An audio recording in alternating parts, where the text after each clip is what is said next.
What's up, YouTube? HPJ here, and I am coming at you guys with my updated variation of Harpies.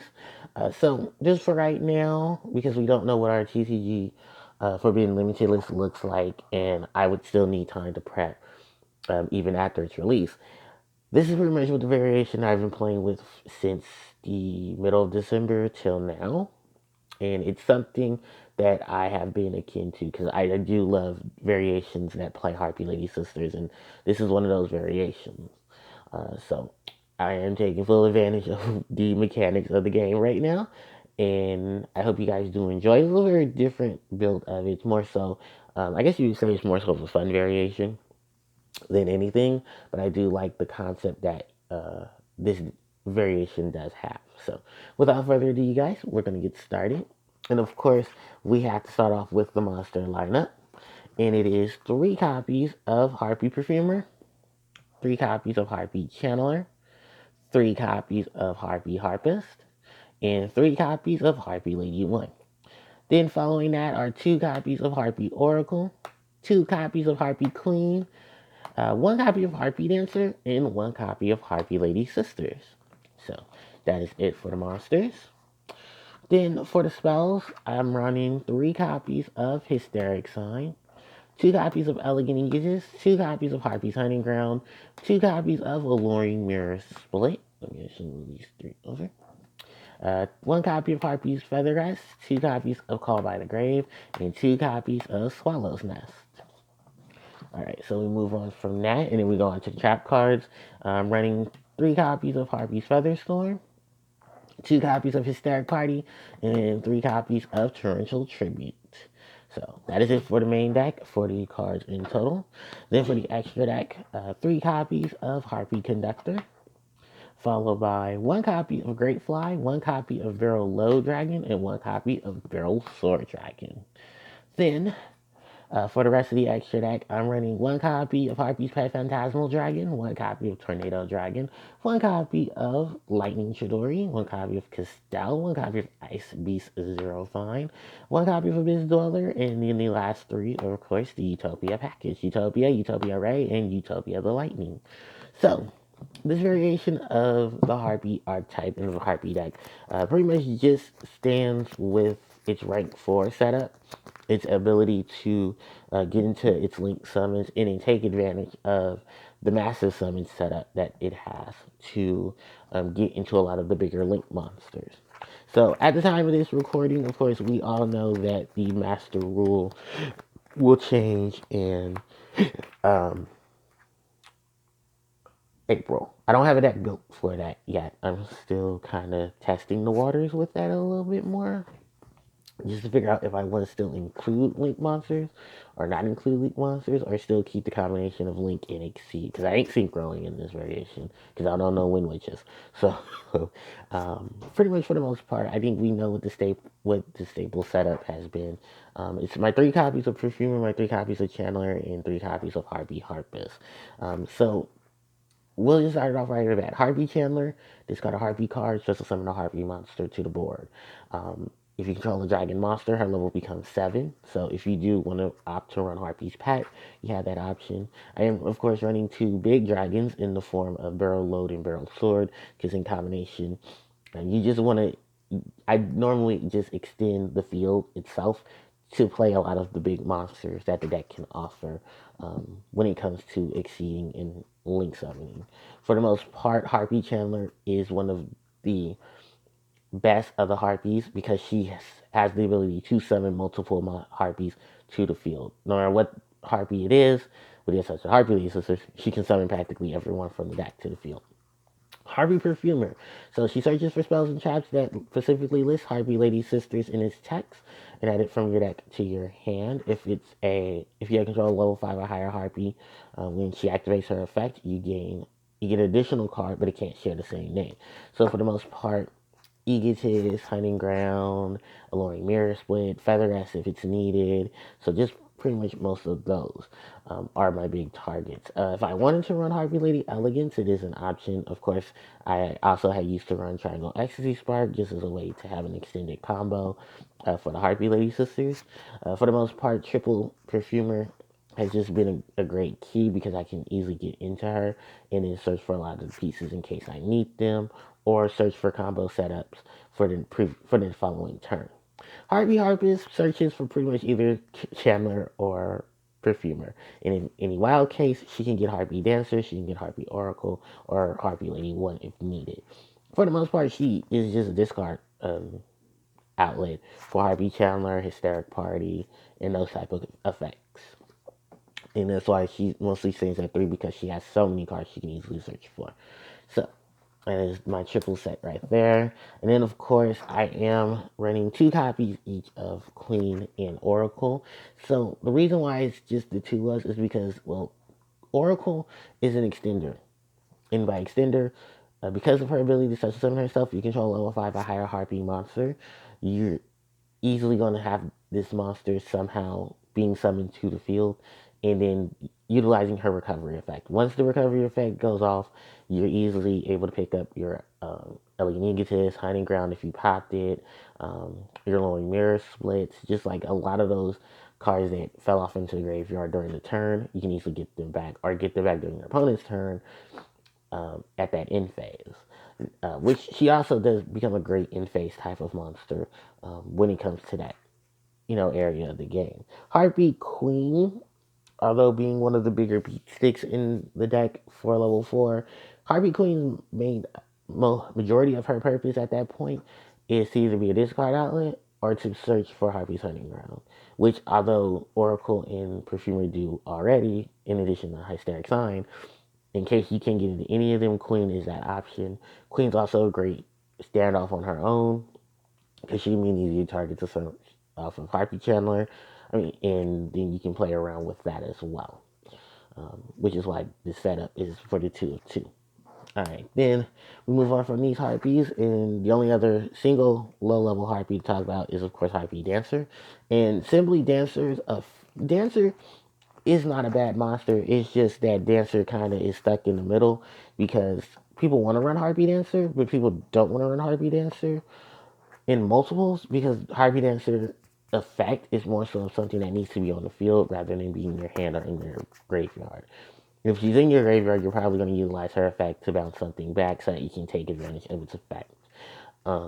Which I think is primarily why a lot of people just generate to one Harpy Dancer. She isn't a bad monster, but it's just that in the current game where it stands, Dancer isn't as reliable as she used to be, but she is there if needed. Which is why she's at 1 in most people's decks. I normally just generate to that as well because it's just I need the other Harpies to do more than what she can do on a hard once per turn. So that is the one Harpy Dancer. Alright, and then of course we do have to talk about the Elegant Egotist targets, Harpy Lady 1 and Harpy Lady Sisters. So Harpy Lady 1 is here to generate the additional 300 attack points so that a lot of the Harpy monsters can get over a lot of other monsters in a lot of other situations. Um, while Harpy Lady Sisters, of course, is the primary target for Elegant Egotists. Between the two of these sets of between these monsters, these are primarily what Elegant Egotists successful summons, unless you're running Cyber Harpy Lady, or you want to opt out to Vanilla Harpy Lady. And for the most part, the 300 additional attack boost helps in a lot of ways, and Harpy Lady Sisters being the only high-level target Elegant Egotist can successful summon, they do play out in their own sense of having a lot of the field presence, and then just the overwhelming amount of attack power you can give to Harpy Lady Sisters to help you take out a lot of things can be beneficial. So that is Harpy Lady 1 and the Cyber Harpy Lady Sisters. We move on to the spells. If it's not a variant, of course, Hysteric Sign is a great essential card for the Harpies. Adding elegant usage from deck or graveyard, or getting 3 Harpy cards from your deck to your hand during the end phase in which the card itself is sent from the field or graveyard, from field or hand to the graveyard. The great thing about Hysteric Sign is both of its effects have utilization with it in the Harpy archetype, and it's a great stand-on card in a lot of situations. And it is a must-have at 3. Next up is Elegant Egotist. Double Ego, Triple Ego, whichever variation you want. Elegant Egotist has its targets. It has a great line of setup to really help get a lot of monsters to the field, especially when you want to link or exceed spam. And trust me, I've done it plenty of times with Ellie and Egotus. I tried to run 3, but it just had its moments of either being bricked or not being useful at all because I've already used up the targets. And even at a point where you want to fill your board with as much support as you possibly can, at that point, Ego just was like, it was just a there card and I needed other options. So that's why I just dropped it back to 2. Speaking of 2 Harpy's Hunting Ground, with Oracle's ability to retrieve it, Perfumer, Queen, and Sign to search for it. This is pretty much just the all out card that I just kept at 2 because I don't want to run into a third of it. I don't want it to become a dead draw in that sense. And then because there is a lack of back row, the utilization of it just hasn't been as potent as it used to be. But it is potent when you do go up against a lot of decks that you can sit on an anti-spell fragrance in combination with this card. So that is Hunting Ground. Alluring Mirror Split and Harpy's Feather Rest.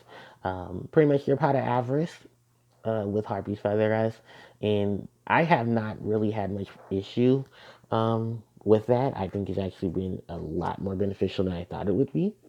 And just a one of me. I don't think you ever need to spam multiples of this because you have your ways to search for it and you have your ways to retrieve it. Alluring Mirror Split. The second effect of the card is pretty much what I love to take advantage of because I rarely am destroying a Harpy in battle or having a Harpy destroy my battle. If that's ever the case, I still have targets like Queen. I can go get Perfumer for a rebuttal play for next turn, or Oracle for a retrieval effect, or Harpies to help search for Harpy Channel or Harpy Perfumer, if that's ever the case. Other than that, I'm just popping it with Hunting Ground to special summon a Harpy from the graveyard to make more extended plays on the board. Alright, then. Pretty much the last of the cards themselves are Swallow's Nest and Call by the Grave. Call by the Grave is pretty much here to answer to graveyard effects, nasty monster effects. It's going to try to trigger in the graveyard um, in case of need. Monsters that are trying to, do certain effects in the graveyard. And then this just says no to it in addition to his Harpy's Feather Storm. Swallow's Nest is just pretty much a tag in, tag out for my winged beast. So I can easily go into other winged beasts and get the field itself continually to play a lot of setup and then continue on with a lot of combos. So that is great. That is Swallow's Nest. Pretty much for the trap cards, this is very simple. Of course, we have Featherstorm to help counter Graveyard, Hand, just a lot of monster effects. It's actually when you can do this on your opponent's turn and really screw up their plays. You have Hysteric Party, of course, to pretty much special summon all your massive amount of Harpy ladies in the graveyard, and especially with your extra deck having a Harpy lady in it as well, you have range, and then you just have a lot of buff for exceed plays, link plays, just so forth and so forth. Even beat down if that ever comes to the case. Torrential Tribute. Now, Triple Torrential is one of those questionable things I don't know if people are going to ask. The thing is, you combine this with Harpy Conductor and her ability, and you pretty much can swipe your opponent's field of monsters and or take advantage on your turn, summon one of your monsters, and then swipe away. Because you can easily send Hysteric Sign, you can send Alluring Mirror Split, you can send just any dead card on your field, or any cards you want to send to the graveyard immediately. In combination with Conductor, bam, you have an easy way to spot your opponent's board of their monsters. So that is the 3 traps. And then we move on, of course, to the extra deck, Triple Harpy Conductor. Whether she's defending or not defending, this is a great opt for a Link monster because she has, of course, the generic points. She is, of course, the easiest Link target besides Bladefly that Harpies can easily make, and you can take advantage of her for her name, for her abilities, and her offensive and defensive plays with her effects. Next up is, of course, the Great Fly, which I'm only running one of because I don't see the need to have so much of a boost or so much of a struggle with the field. The recovery effect is not bad because you have a lot of targets you can easily get, but if in case in point you need a rush a rush type of situation, Great Fly is there for it. And then, of course, I'm running two of the big boys, Barrel Sword and Barrel Load. Barrel Load to take my opponent's monster, and then I can have feed with it till the end phase of the turn. And Barrel Sword Dragon, of course, to take out anything that gets in my way. I can steal its attack points, give it to itself, and then beat into a monster. And then switch one of my monsters to defense mode, and then have it swing again for some potential OTKs. All right, so that is that for them. And then, of course, just my random staples of my extra deck. Phantasmal Dragon for the defensive Harpy setup and being one of their bigger monsters to obtain. Tornado Dragon, Lightning Chidori, and Castel for removal. Especially with their offset decent offensive defensive removal. Zero Fine to stun the board, and then to be Giant Beat Stick. Dweller for the graveyard, and then of course the Utopia package, just to have an additional beat stick in the extra deck. And then because Utopia, the lightning, can attack and then nothing can trigger until the end of the damage step, it's a great way to spot out a lot of cards as well. So that's pretty much it for the deck profile itself, you guys. And I just want to say thank you guys so much for watching, and I hope you guys enjoyed. If you guys have any questions, of course, the comment section is open. Don't forget to like, comment, share, and subscribe, and I will catch you guys next time. HPJ, signing out.